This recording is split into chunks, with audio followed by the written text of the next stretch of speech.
Episode 61.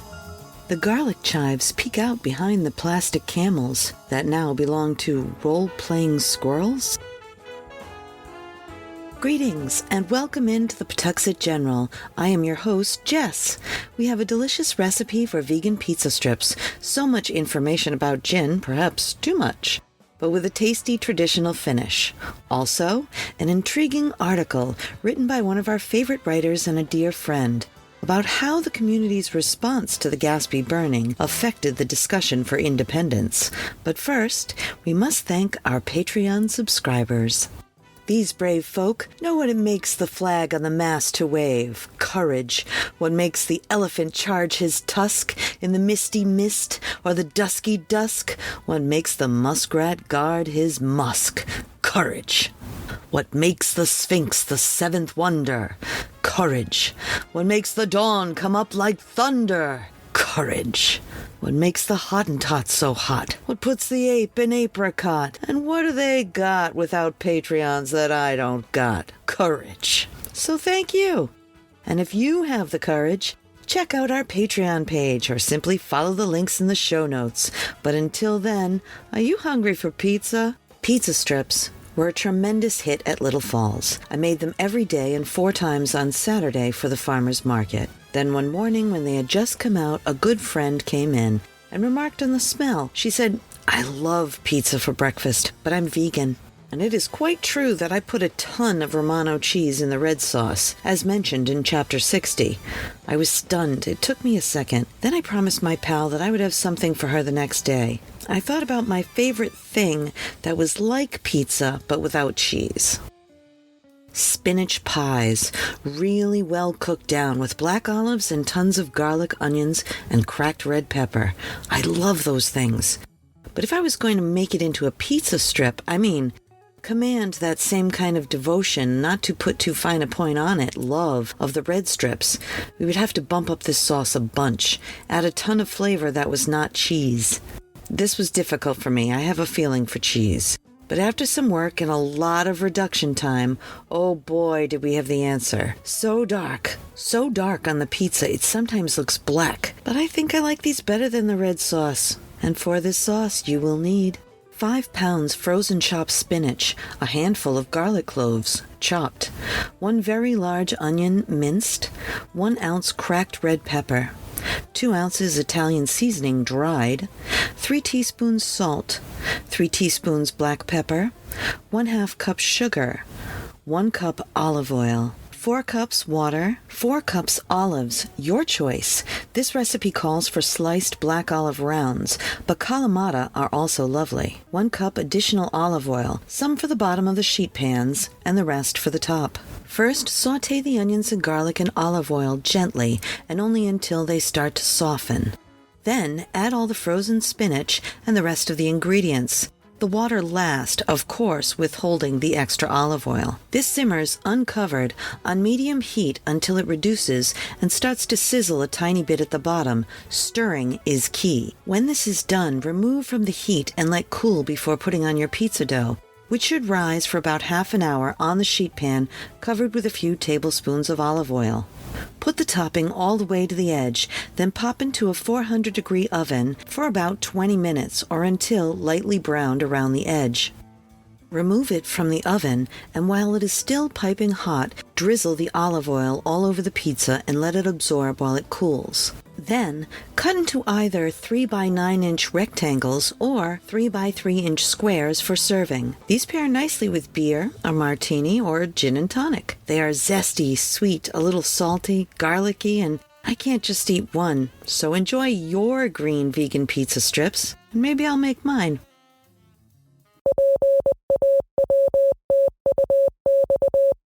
This just in. For the recipe for pizza dough, check out episode 60 or make your own, or even store-bought is okay. Enjoy. Having found difficulty moving himself, Samuel Pepys said in his journal on Saturday, October 10th, 1663, that Sir J. Minns and Sir W. Batten sent his lady to get some strong water made of juniper. Whether that or anything else of my draft this morning did, I cannot tell. But I had a couple of stools forced after it, and did break a fart or two. And he wasn't the only one. Folks use juniper in an attempt to cure arthritis, diabetes, and as well as antiseptic and the aforementioned diuretic. As you can see, people have been using juniper for a host of reasons long before we sat on restaurant decks or back steps sipping on cooling gin and tonics. For another look at gin, I tapped the Encyclopedia Britannica, and they say the name of the beverage comes from the French name for the juniper berry, genièvre, altered by the Dutch to genever, shortened by the English to gin.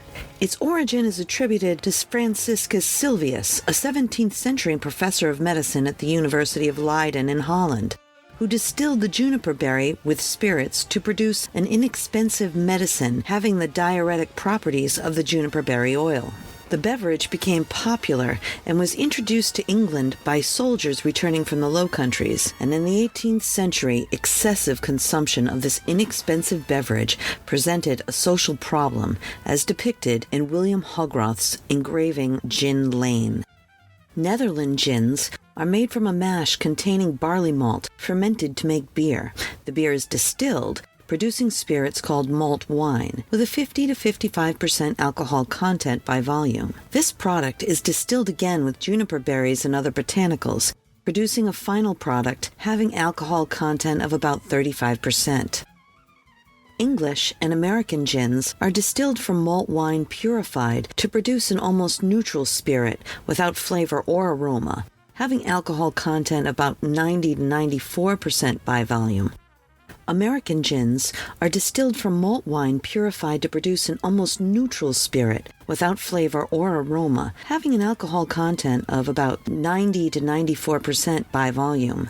This is reduced with distilled water combined with the flavoring agents and distilled and reduced again, producing a final product of 40 to 47% alcoholic content.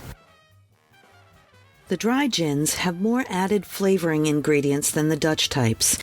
Each producer employs a secret formula, including, in addition to the juniper berries, combinations of such botanicals as orris, angelica, and licorice roots, lemon and orange peels, cassia bark, caraway, coriander, cardamom, anise, and fennel.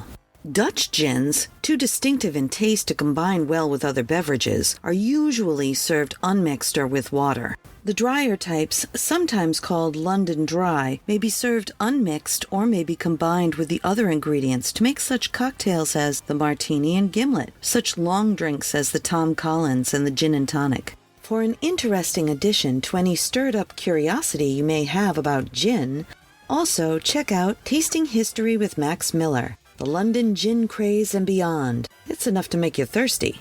But I like a dry Tanqueray, 2.5 ounces, ice, half a lime squeezed into a tall glass and topped with a good tonic, and I'm assured to stave off malaria and scurvy. So enjoy! I want to tell you about my friend Mike and his electromagnetic pinball museum and restoration arcade. It's an all-inclusive place to relax and share anything related to modern pinball, EM pinball, and arcade games. A group of pinball and arcade fans with an addiction to games of all kinds and Lego too. $10 gets you free play on pinball and arcade games all day. You can find them at 881 Main Street, Pawtucket, Rhode Island, or online at www.electromagneticpinballmuseum.com.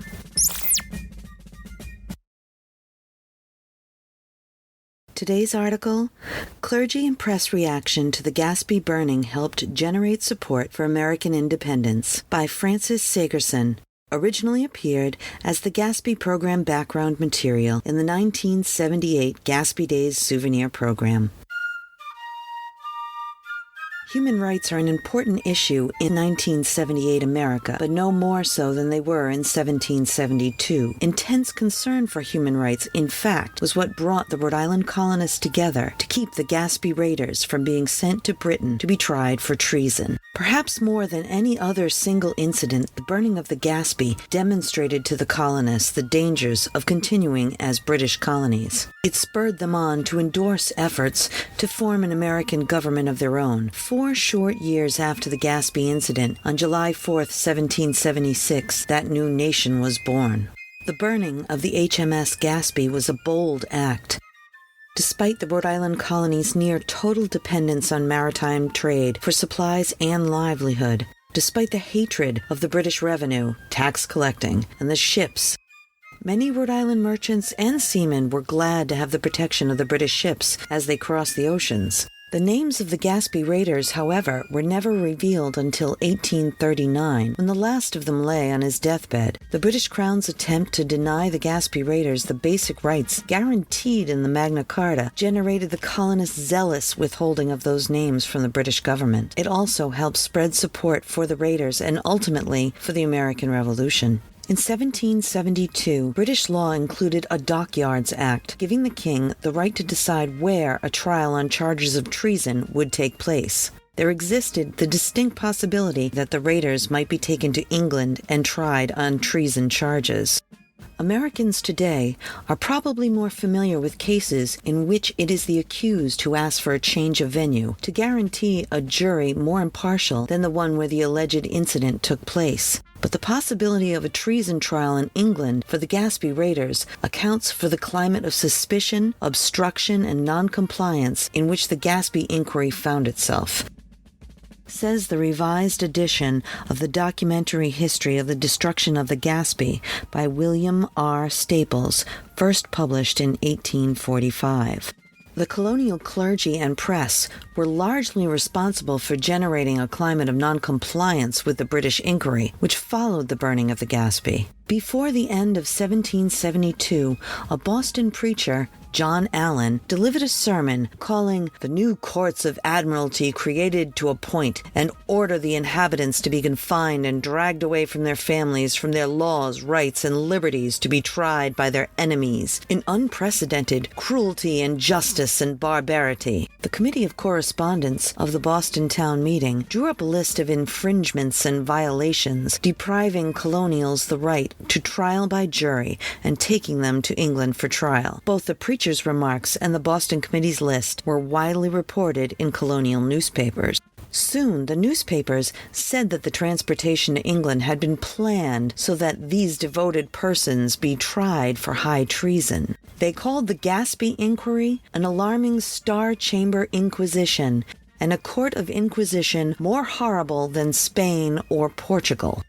The press called the powers of the Commission of Inquiry novel, unconstitutional, and exorbitant, and the whole inquiry shocking to humanity, repugnant to every dictate of reason, liberty, and justice, and in which Americans and freemen ought never to acquiesce. The actions of the Commission of Inquiry apparently were in sharp conflict with Rhode Island law, passed in 1664, which guaranteed that no freeman of the colony could be tried except by his peers in the laws of the colony. Such indictments of the commission surely served to solidify resentment against the British. The Providence Gazette of December 26, 1772, said in an editorial that the trial in Great Britain would be an open violation of the Magna Carta in foundation with British law since the Middle Ages, which guaranteed trial by one's peers. In January 1772, the Gazette called attention to 2 resolutions of the Rhode Island General Assembly enacted 4 years earlier, which said all trials for treason, felony, or any crimes committed within the colony by its residents would be held within the colony. Failure to do so, the Assembly had resolved, would be highly derogatory of the rights of the British subject. The residents of Rhode Island, especially the residents of Pawtuxet Village who would become involved in the aftermath of the incident off their port, had no advance warning, no chance to prepare for their role in the Gaspee incident. Yet the Gaspee raiders were never named, never arrested, never brought to trial. As if struck dumb, no colonist would come forward to the inquiry to name those who had destroyed the British revenue ship. With the burning of the HMS Gaspee and the actions of the British inquiry which followed, an uninvolved group of ordinary Rhode Island colonists learned that their own basic human rights, the guarantees that they had assumed that they had had through the Magna Carta were under serious threat from the British government. Thank you once again for joining us at the PG. I hope that you had fun here today, and if you have any questions, suggestions, orders, or ghost stories, our email is jess@pawtuxetgeneral.com. Drop us a line. We'd love to hear from you. But until then, I'll meet you right back here next time at the Pawtuxet General. A Something for Posterity production, pre-recorded in Pawtuxet.